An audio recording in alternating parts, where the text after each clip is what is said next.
Hello everybody and welcome to today's video where I'm going to be talking specifically about character concepts and how to roleplay them in Dungeons & Dragons 5th edition. Today we're going to be talking about the character trope, Crouching Moron, Hidden Badass. Now, if you guys don't know exactly what that is, it is a character trope that you've probably seen in pretty much any type of media. And it is specifically just the idea of somebody who seems unsuspecting, seems non-dangerous, and then when the right moment hits, when the right button is pressed, they snap. And you get to see this different side of them, a much more epic, much more dangerous side. And so we're going to be talking about how to do that non-problematically in today's video. Now, when I talk about character concepts, I'm always going to try and emphasize the non-problematic part, because something that I've noticed is there are a lot of very cool and very fun character tropes in literature or storytelling in general. But there's a huge issue when it comes to translating it to tabletop, because you have to take into account that you're not the only author of the story. There are all the other players and there's the DM at the table. And so your character trope that you may want to play, other people have not necessarily bought into. And so making sure that you're doing it non-problematically and working with your entire team and table to do this is super important and makes it a much more fulfilling experience overall. So with that being said, we're going to go ahead and jump right into it. I've already talked about it a little bit, but let's go more in depth. What is Crouching Moron, Hidden Badass? They're examples in literature, but to give you a very simple and succinct description, a Crouching Moron, Hidden Badass is somebody who seems like an idiot, like a moron, like somebody who's non-dangerous. And in fact, they are. There are some tropes out there which get mistaken for Crouching Moron, Hidden Badass, where the badass is actually just pretending to be an idiot or pretending to be non-suspecting until the time to strike presents itself. That is not what this is.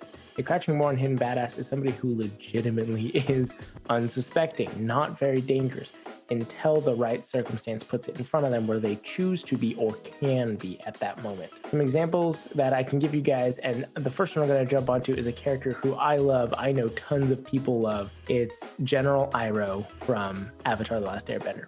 He is an amazing, a quintessential example of a Crouching Moron, Hidden Badass. In the first entire season of the show, he is nothing more than a bumbling, fun-loving, tea-loving oaf who many people do not consider dangerous whatsoever. And rightfully so, because he doesn't show a ton of examples of him being dangerous. But there are a few instances where he does things, he says things, he acts a certain way that reveal that there is something lying underneath him that he wants to avoid. Now, Avatar has been out for a long time. A lot of people have seen the show, but I'm going to go ahead and put a spoiler warning here anyways, because I'm going to go a little bit deeper into Iroh's backstory real quick. So if you want to go ahead and skip over to this part, I'll go ahead and put in the timestamp below where you can skip to. So with that out of the way, General Iroh has a very checkered and tragic past. He was a war hero for the Fire Nation, which means in every other nation he was a war criminal, and he always carried that weight on his shoulders, and he was never proud of what he had done. And so he chose a life of semi-pacifism. He chose to instead nurture and grow his nephew. He chose to avoid violence, to promote peace.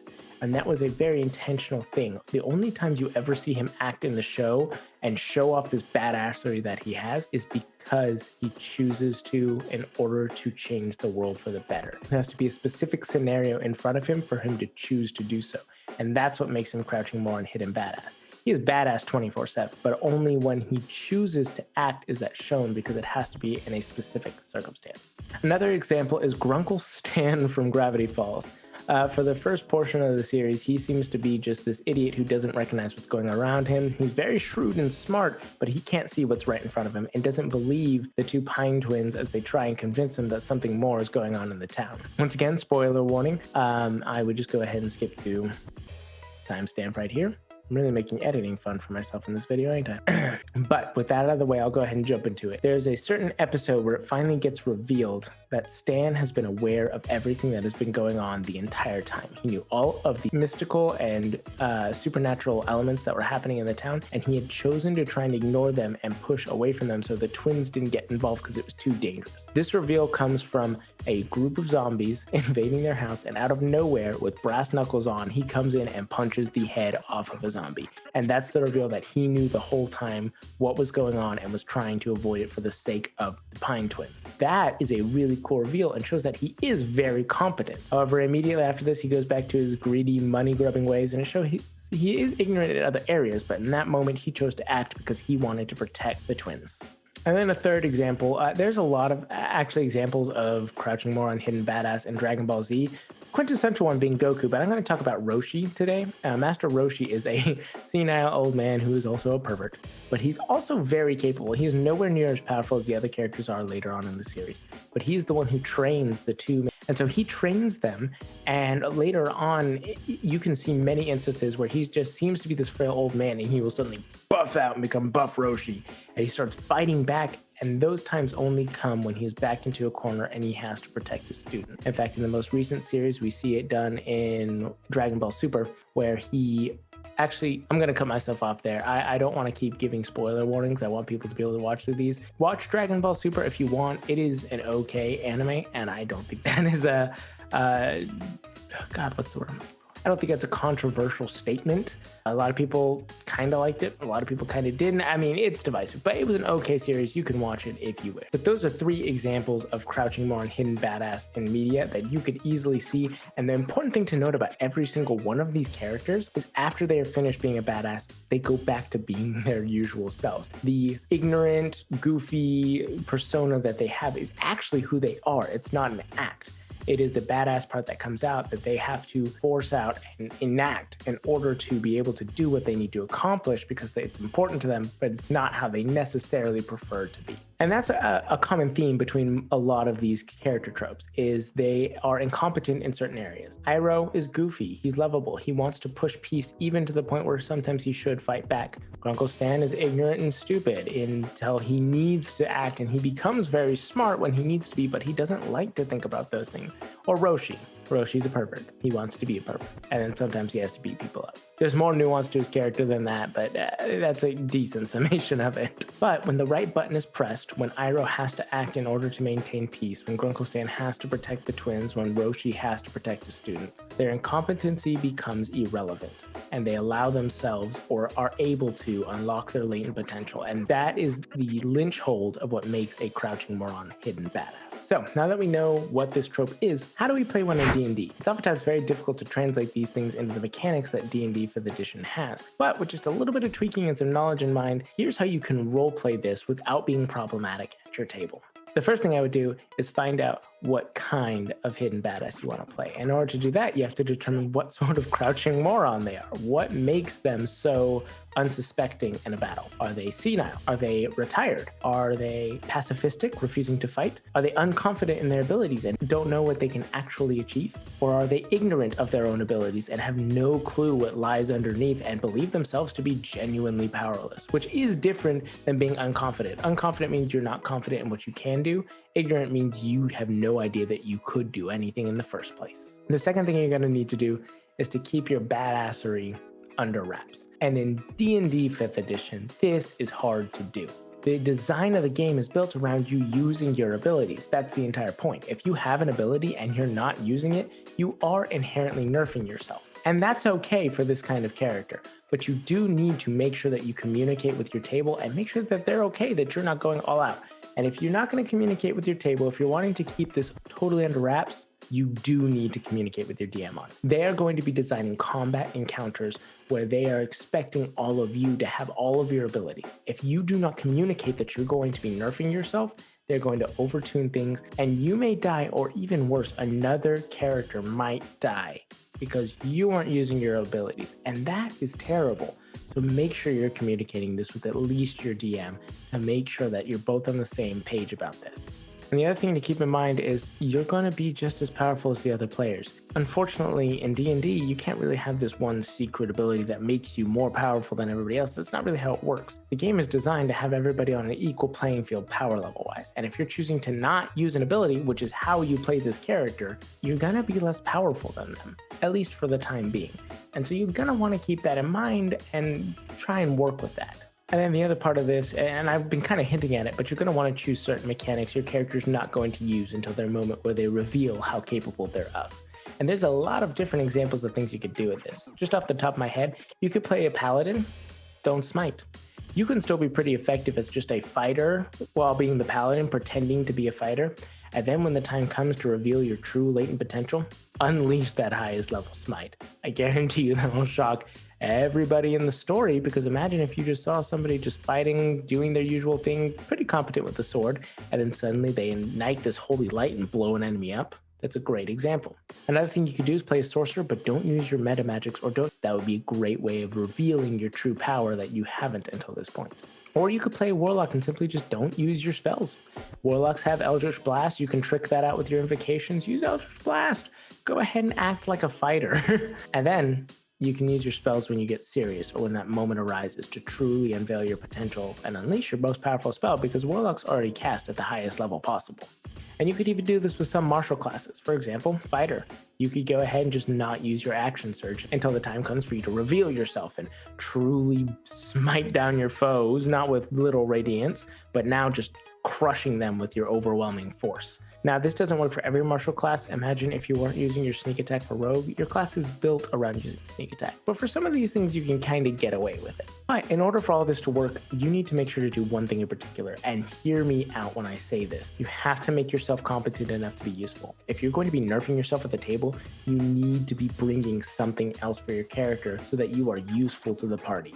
This helps keep everybody on the same page, keeps them not getting frustrated with you, keeps you from getting frustrated with your own character, and makes the reveal of their powerful ability all the more potent, because it's not everybody sitting there going, oh, finally, they finally decided to actually join the battle. But instead, whoa, that's an ability we didn't know you had. Obviously, if you have experienced players at the table, they're going to know that you have this ability, but this is story-wise. But they won't be sitting there going, whoa, you had this the whole time and you didn't use it. Instead, they're being, wow, that is an ability you've brought forth and shown your true potential. I had a player in one of my other campaigns, who I've mentioned in other videos. He played a sorcerer who the last few levels, he took some warlock spells, and he did something called a coffee lock. If you guys want to go look that up, it basically just allows you to cast a lot of Eldritch Blasts. And I specifically asked him not to use that until the moment was right. One, because balancing combat encounters around that kind of build is incredibly hard.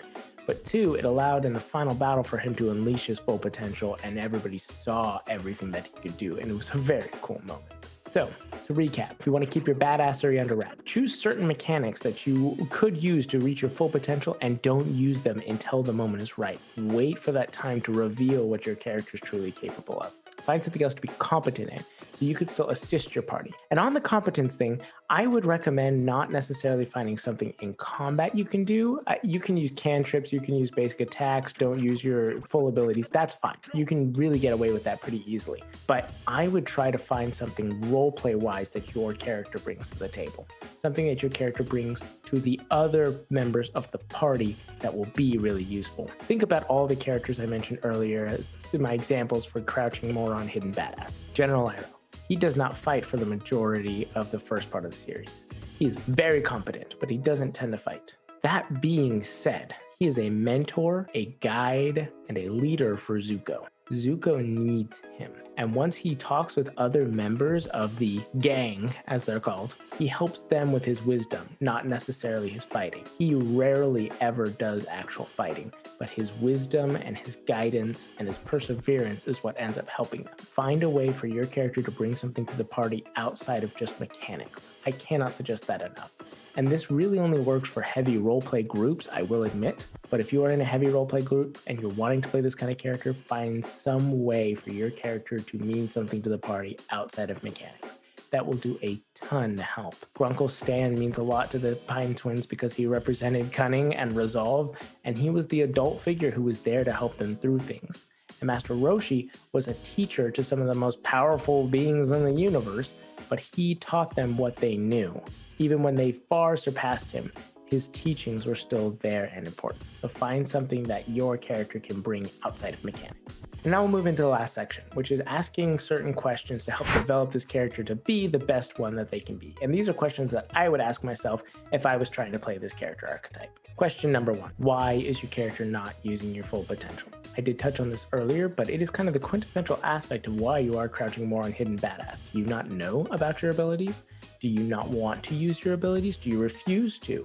Have you gotten tired of using your abilities and just want to rest? Think about that, because it's really going to be the defining trait of why your character is this way and fits into this trope. Number 2, if they're not using their full potential, why are they traveling with the party?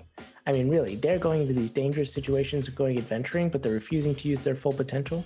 Think about why that is. Maybe, again, I mentioned earlier, they're retired and they're doing this as a favor, but they don't really want to do all the work or reveal all their abilities. Or maybe they're going ahead and going with this party because they know they can't reach their full potential yet, and they need some other people to back them up. But go ahead and think about why they're with the party and why they're choosing to adventure while also knowing they're not reaching their full potential.